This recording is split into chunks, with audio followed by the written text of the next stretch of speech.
The modern aircraft, one of the finest inventions of the 20th century, breaking barriers of land and sea and enabling humans to finally fly across the world. The magnificent invention of the Wright brothers. Except, was it? Or was it a reinvention? If you have ever visited a Hindu temple or observed its architecture, the main area above the primary deity will be called as the Vimana or the Gopuram. It has been etched in the folklore and legend of this country that advanced beings roamed the earth with extraordinary vehicles with unbelievable capabilities and some pretty terrific weapons. Let's dive deep into the real world evidence behind the myth and try to uncover if these ancient Vimanas really existed. The origins. Legends and myths of flying aircraft in ancient India, literally flying palaces capable of traveling underwater at high speeds, which can turn invisible at command and be loaded with deadly weapons and projectiles.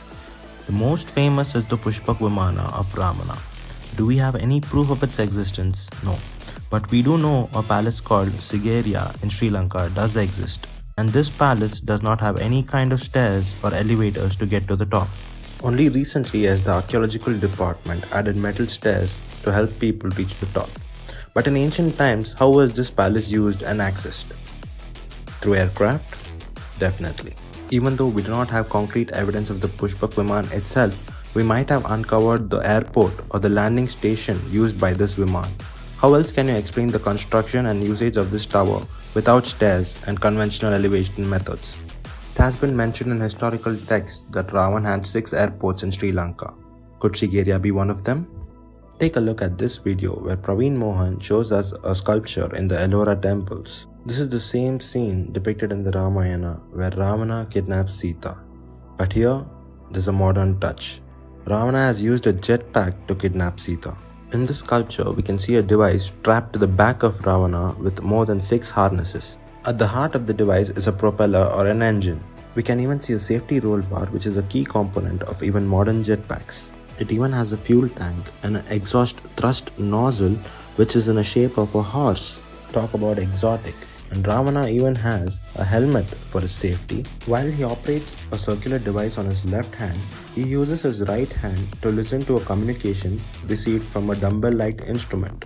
This is the same way flight operators communicate even to this day. In another exploration of an ancient site called Tirumalai, Praveen Mohan has discovered schematic diagrams of ancient Vimanas. These were hidden in remote parts of a Jain cave temple, and Praveen Mohan claims that these were intentionally destroyed by British soldiers in the 1930s. Why did they do it? Not to vandalize Indian property, but to stop this sensitive information from getting into the hands of none other than the Nazis. Nazis were very much interested in ancient Indian technology and they wanted to weaponize it for World War II. And they might have just succeeded. The Nazi Bell Project. The Nazi Bell Project was a top secret undertaking of World War II Nazis. This device is said to have made use of rotating magnetic fields in a plasma in order to achieve thrust or levitation. Eyewitnesses in concentration camps who claim to have witnessed the bell in action say that it hovered over the tree line and then just descended down into its original position. If you are interested to know more about the Nazi bell, please drop a comment and I'll be happy to make another video about it. Rumor has it that Shivkar Babuji Talpade was the brain behind the Nazi bell. For those unaware, this man is said to have flown the world's first unmanned aircraft 8 years before the Wright brothers invented modern flight. Even though there had been multiple eyewitness accounts for this first flight which happened in Mumbai, the mainstream history does not acknowledge Shivkar Babuji Talpade because there is lack of evidence. But we can't blame him because at this time of colonial rule in British India, we are not sure that the Britishers would have allowed such a great fact to come out that an Indian was the first man to fly. Why did the Indians put up with the British? Many Indians formed a partnership with the British. There's one thing which is absolutely clear about the British Raj, that if there wasn't a partnership with Indians, the Raj could not have survived. And that is perhaps the key point about it. It is believed that his models were based on the Vaimanika Shastra and the aircraft was itself a mercury-powered aircraft.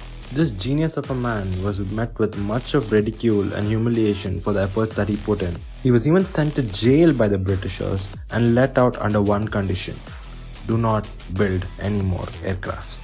Rumor has it that he fled to Germany and helped in the engineering of the Bell project. There are striking resemblances between the Bell and the sketches found in the Vaimanika Shastra and the mercury power source which is used.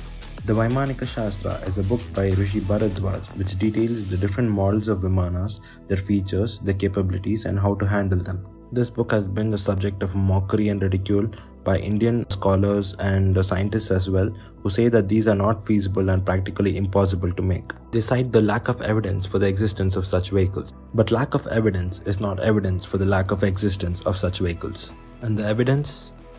It's all around us. China has discovered ancient Sanskrit texts in Lhasa in Tibet which detail about Vimanas or aircraft. And these are going to be used for the space research program, which is a first for any country. The Wedge of Ayud. In the year 1975, a very unique discovery was made in the Romanian town of Ayud. While excavating, construction workers found a weird wedge-shaped object and mastodon bones. Yes, this is a species which went extinct about 10,000 years ago. This artifact was revealed to the public only in 1995 and the chemical composition was astounding. This object has an elemental composition of 89% of aluminum, 6% of copper and the rest made of 10 different metals, including silicon, lead, zinc, nickel and cobalt. Aluminum was only extracted from bauxite ore in 1825. This artifact was dated to be between 10,000 to 18,000 years old.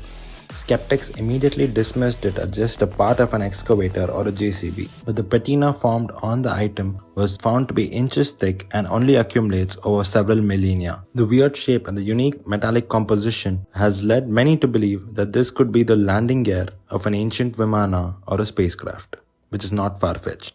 If you thought this is mind-boggling, the next story is gonna give you a trip. A real-life, full-sized Vimana was found half buried in the ground in a cave in Afghanistan by the US Army. In 2010, in a span of just 1 month, several prominent world leaders made their way to war-torn Afghanistan for no apparent reason, or so you were told. US Marines posted in Afghanistan made a groundbreaking discovery. They found a real-life Vimana trapped in a time well, in a cave. The legend goes that the US Marines found this ancient flying craft half buried in the sand, and the hull of the craft was as cold as it could get, and just a mere touch could cause frostbite. They ignored the warnings found in the cave in Sanskrit language, which mentioned not to mess with the final resting place of this ancient craft. They tried to dig it out of the dirt, but the force field was too strong and did not allow them to move the craft a bit. It is said that when they tried to drill the hull of the aircraft, that is when the force field was really activated. Strange things began happening and 8 innocent Marines were either vaporized or permanently stuck in a time well. Is this why the world leaders went to Afghanistan without a trace? Is it to witness the ancient legendary Vimana in all its glory? So let's be practical for a second. If the US Army did actually uncover an ancient flying saucer or a Vimana in Afghanistan, would they actually be disclosing it to the public, or would they be taking it in a secret facility to Area 51 to reverse engineer it and weaponize it? You already know the answer to that. And to know more answers to such fascinating questions, please like and subscribe to the Next Level Science channel. Thank you so much for watching. Bye. Jesus, no. Holy shit.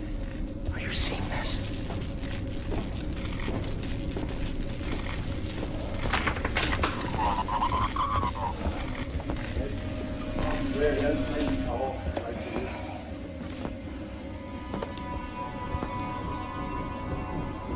Camera.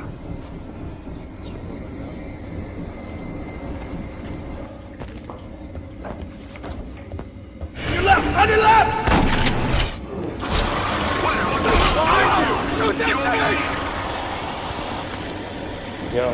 guy!